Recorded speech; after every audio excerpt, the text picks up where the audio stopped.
பதிவை பார்த்து கொண்டிருப்பவர்களுக்கு சக்தி கிச்சனின் நன்றியும் வணக்கமும். இன்றைக்கி நான் என்ன செய்ய போகிறேன்னு பார்த்தீங்கன்னா, பலாப்பழ பாயாசம். கேரளாவில் சக்க பிரதமன்ஸுன்னு சக்கப்போடு போடுற ஒரு ஒரு ஒரு பானம், பாயசம் மாதிரி ஒரு இது பாயசம்தான். இதுக்கு நான் என்னென்னலாம் எடுத்து வச்சுருக்கேன்னு சொல்லிடுறேன். இது மஞ்சளாக இருக்கிறது இது பலாப்பழம். இதை நான் நல்லா வேக வச்சுட்டேன். வேக வச்சதுனால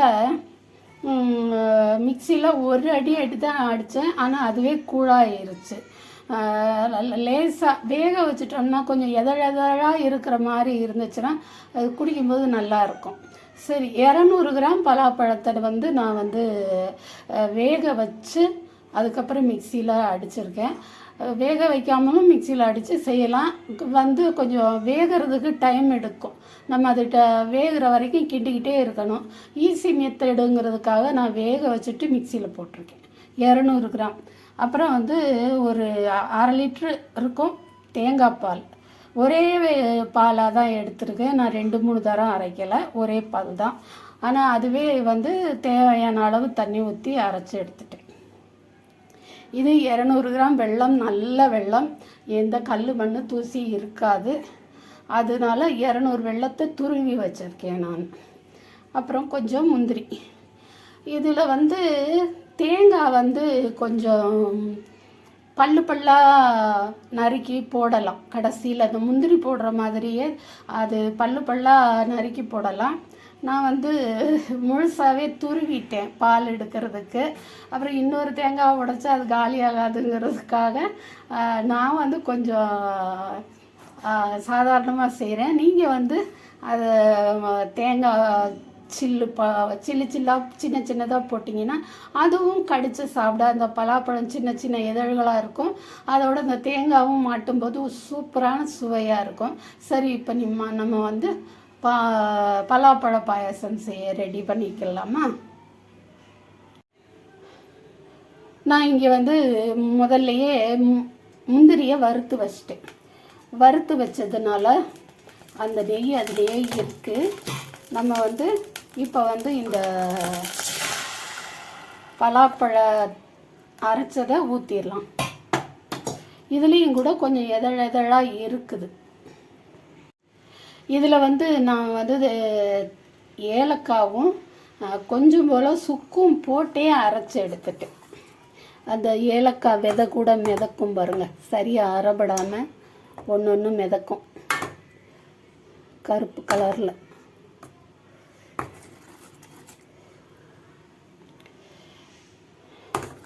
இது நம்ம கை விட்டுறாமல் கொஞ்ச நேரம் நம்ம கிளறுனா போதும். அதாவது கொதிக்க ஆரம்பிக்கிற வரைக்கும். ஏன்னா ஏற்கனவே இது நல்லா வெந்துருச்சு. அப்போ வீடு ஃபுல்லாக கமகமான வாசனை. அது போக மிக்சிலையும் அடித்தாச்சு. அதனால் இது கொஞ்சம் ஒரு கொதிக்கிற ஸ்டேஜுக்கு வந்ததும் நம்ம வெல்லத்தை போட்டுறலாம். அதுக்கப்புறம் பார்த்திங்கன்னா உங்களுக்கு அந்த வெல்லம் வாசனை போகணும், அவ்வளோதான்.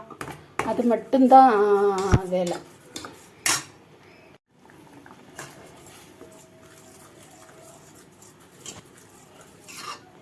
முந்திரி வறுத்து எடுத்தேன். அதில் ஒன்று கிடந்துருச்சு, அப்படியே தீஞ்சு போச்சு. நான் இப்போ ரொம்ப ஷார்ட் ரூட்டில் தான் போய்கிட்டு இருக்கிறேன். ஏன்னா நம்ம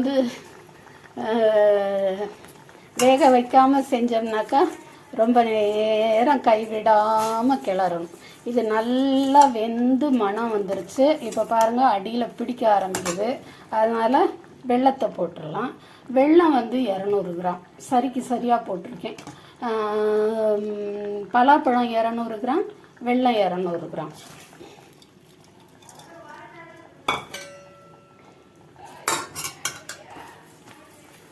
இது விட்டதும் இந்த வெல்லம் போட்டதும் நமக்கு இன்னும் கொஞ்சம் தண்ணியாக ஆகும். இப்படியே நம்ம கைவிடாமல் கிளறிக்கிட்டே இருக்கணும். கொஞ்சம் நான் கிளறிக்கிட்டு இருக்கேன். அது பலாப்பழ இதழ்கள்லாம் இருக்குது பாருங்கள், பரவாயில்ல, நல்லா தான் கிடக்குது, நிறைய கிடக்குது. நல்லாயிருக்கும் இப்படி சாப்பிட்டா. இப்போ வந்து நான் இது கொஞ்சம் சுண்டி வர்ற வரைக்கும் உங்களுக்கு ரெஸ்ட் கொடுக்குறேன். பாயசம் வந்து கொஞ்சம் கொதித்து கொஞ்சம் குறுகி வருது. இந்த நேரத்தில் நான் ஒன்று சொல்கிறேன். நேற்று வந்து நான் வந்து ஒரு வீடியோ போட்டேன். அது பேர் என்னமோ டிட்டர்னோ என்னமோ சொல்லிட்டேன். அது இல்லை, அது பேர். அது வந்து தயிர் சாதத்துக்குள்ளே அந்த தயிர் சாதத்தை மிக்சிக்குள்ளே போட்டு அதை அரைச்சி எடுத்து அதுக்குள்ளே கொஞ்சம் ஊறுகாய் வச்சு செய்கிற ரெசிபி. ஆனால் நான் ஊறுகாய்க்கு பதிலாக உருளைக்கிழங்கு ரோஸ்ட் வச்சேன். அந்த உருளைக்கிழங்கோட அந்த தயிர் சாதத்தையும் அப்படியே உருட்டி அதை மைதா மாவில் போட்டு பெரட்டி எடுத்து அப்புறம் வந்து பிரெட் க்ரம்ஸில் போட்டு பெரட்டி எடுத்து எண்ணெயில் பொரித்து எடுத்தேன். அது பேர் வந்து கர்ட் ரைஸு அனார்ஜலியாம். இப்போ தான் தெரிய வந்தது எனக்கு. கர்ட் ரைஸு அனார்ஜலி, அனார்கலி இல்லை. அது வந்து செஞ்சதோடு பேசாமல் விட்டுட்டேன். நான் அது சாப்பிட்டு பார்த்தேன். நிஜமாகவே அவ்வளோ ஒரு டேஸ்ட்டாக இருந்துச்சு. மொறுன்னு சாப்பிட அவ்வளோ ஒரு டேஸ்ட்டாக இருந்துச்சு. தயிர் சாதத்தில் அதுவும் முத நான் செஞ்சது. அது அவ்வளோ ருசியாக வருமானு ஆச்சரியமாக இருந்துச்சு. நீங்களும் செஞ்சு பாருங்கள் கண்டிப்பாக. அப்புறம் இதில் வந்து கண்டிப்பாக நீங்கள் கொஞ்சம் தேங்காவை வந்து பல்லாக கீறி கொஞ்சம் நெய்யில் வதக்கி இதில் வந்து இறக்கும்போது போட்டுருங்க. இன்னும் கொஞ்சம் நேரம் ஆகட்டும். இப்போ பார்த்தீங்கன்னா கலர் மாறி இருக்கிறது உங்களுக்கு நல்லா தெரியும். கொஞ்சம் லேசான பழுப்பு நிறம் வந்திருக்கு. நான் முதல்லையும் முந்திரி வறுக்கும்போதும் நெய் ஊற்றி இருந்தேன். இப்போவும் கொஞ்சமாக நெய் ஊற்றுறேன்.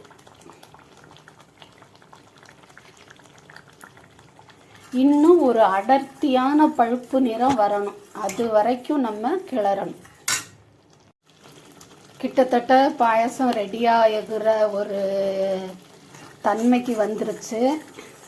பார்த்தீங்கன்னா அப்படியே கண்ணாடி மாதிரி அல்வா பதத்துக்கு மாற போகிற மாதிரி இருக்குது. நான் இதில் வந்து முந்திரி போடவே இல்லை. ஆனால் வந்து வறுத்து எடுக்கும்போது நிறைய ஒரு 4-5 விட்டுருக்கேன். அதில் கவனிக்கலை. அது அப்படியே இருக்குது. இந்த நேரத்தில் நான் இன்னும் கொஞ்சம் நெய் ஊற்றிக்கிறேன்.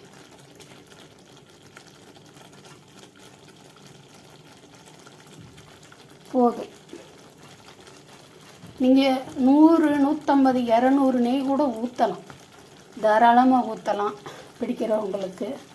நமக்கு வந்து வயசு போன காலத்தில் அவ்வளோலாம் நெய் சாப்பிடக்கூடாது. இப்போவே என்னோடய வெயிட் வந்து என் முழங்கால் அப்படியே அமுக்குது. என்னால் நின்று இதை கிளறவே முடியலை. அப்படி ஒரு கஷ்டமாக இருக்குது.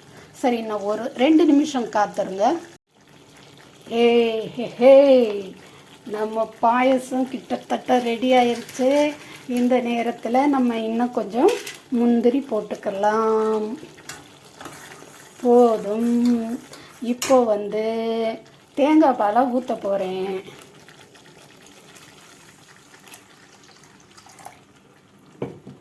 அவ்வளோதான். தேங்காய் பால் ஊற்றின பிறகு கொதிக்க விடக்கூடாது.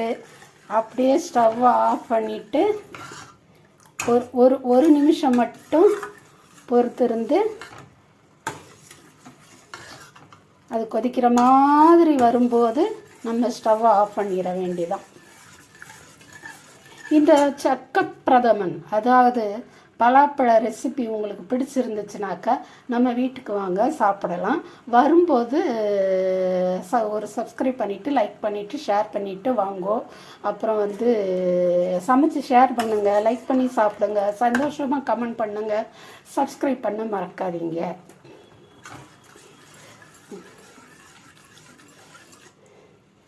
கொதிக்க மாட்டேங்குதே சாமி. ஸ்டவ்வை ஆஃப் பண்ணிட்டா எப்படி சாமி கொதிக்கும்? தேங்காய் பால் ஊற்றுறேன் பேர் வழின்னு ஸ்டவ்வை ஆஃப் பண்ணிட்டேன். இது மறுபடியும் பற்ற வச்சிருக்கு.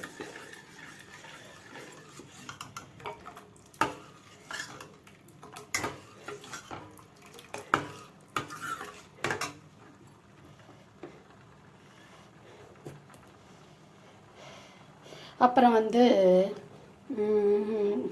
இந்த வீடியோவை நீங்கள் பார்த்ததுக்கு ரொம்ப ரொம்ப ரொம்ப நன்றி.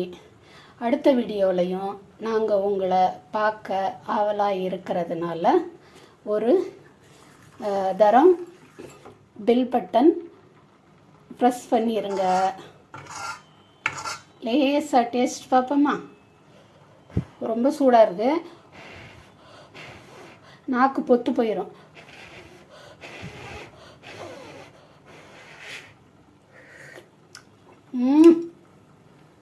அட்ரா சக்கை அப்படி இருக்கு, சூப்பராக இருக்குது. எல்லாத்தையுமே சொல்லி முடிச்சிட்டேன் இல்லையா? அப்புறம் போயிட்டு வரேன்.